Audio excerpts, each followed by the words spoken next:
Hey, hello everybody. Welcome to OptionPit.com. This is the stock market and volatility report. Remember, options have risk. We're here for education, informational purposes only. Invest at your own risk. Here's Mark on Mad Money, our trade ideas. We got blogs. We got all kinds of stuff. I even think we have a store. Memberships, courses, my courses, home. Where's our store button? Where'd it go? Is it the memberships? At least you missed our store button disappeared. It used to be a store button on here. Oh, it's under courses? Oh, courses. Sorry, it used to be there. It is the store. There you go. You can see how many times I actually use our store. Not very much, but now I know where it is. Yeah, I know. I actually am a little bit better at options than I am at trying to read our website right now. So anyway, events, this button I know. Our Professional Trader Summit, always fun. Mock Trading the SIBO. Lots of good professional speakers trying to teach you stuff. Mark and I will be there. Other Option Pit professional traders will be there. Leisha will be there.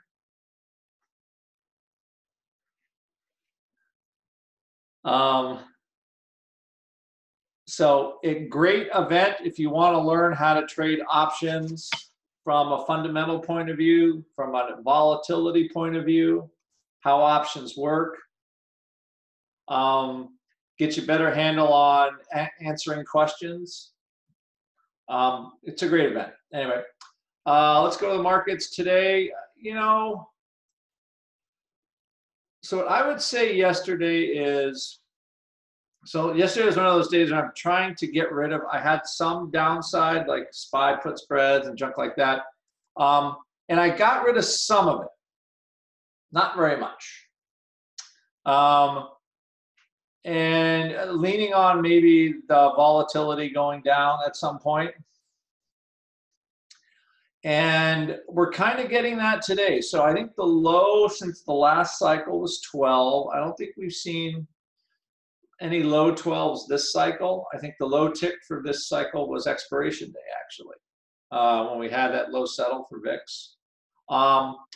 Generally, what was once a low tick can be a low tick again, unless all things being equal.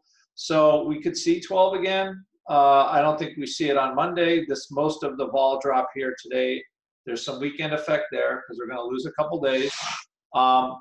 But mid-13s next week for vol, and then we'll see what happens. Oh, I do have WW up.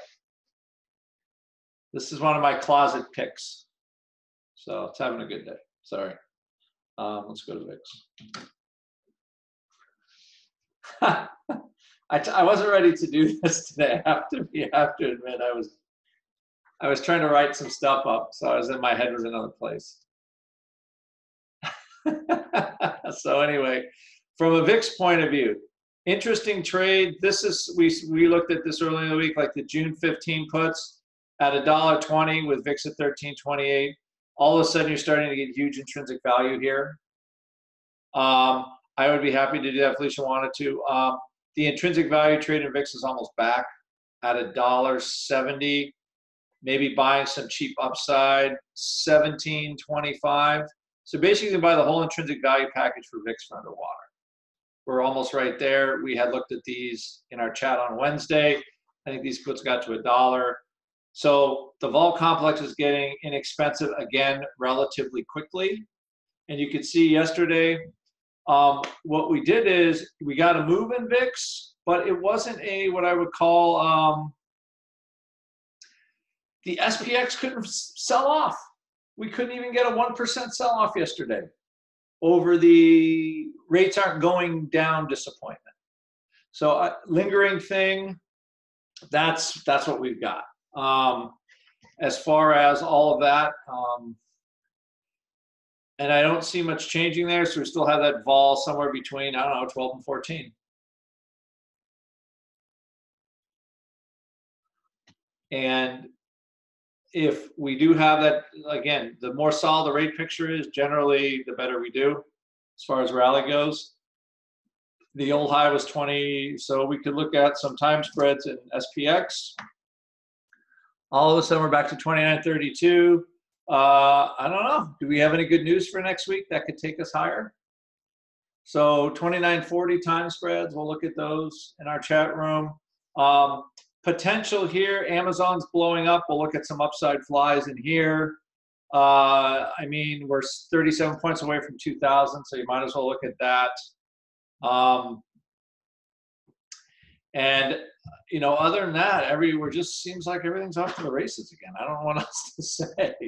I don't expect anything different. So, you know, kind of long time spreads and SPX in long those intrinsic value plays in VIX as a package that generates positive decay could work very well. And I mean, even looking at Amazon, there's potential to just sell some 2,000 juice in Amazon, I think, too. So we can look at all three things in our chat room today and see how it prices out. And with that, I think that's about it. And like I said, my closet play is WWW. It was an interesting stock. I am long it a little bit from around 20.5 level. So it seems like they're turning the corner. Well, who knows? But it was a $100 stock, and then it got down to around 17.5, 18. Earnings. There's a pop earnings. You know, they're going to make money. They say they've turned the corner, blah, blah, blah, blah, blah. So I follow any stock that goes from 100 down to 20, and I don't do anything. I just wait and wait and see what happens. So I started nibbling it. I'll probably be a little more aggressive now to look at it. But so, and that's what we got. I think this is Oprah stock, right? I'm just looking for the long-term pitch and underlying. So we'll see what happens. All right, that is our morning stock market and volatility report. I don't expect huge upside next week because we don't have any news. So maybe the flat market vol crusher might finally happen. Who knows? All right, everybody, have a good day.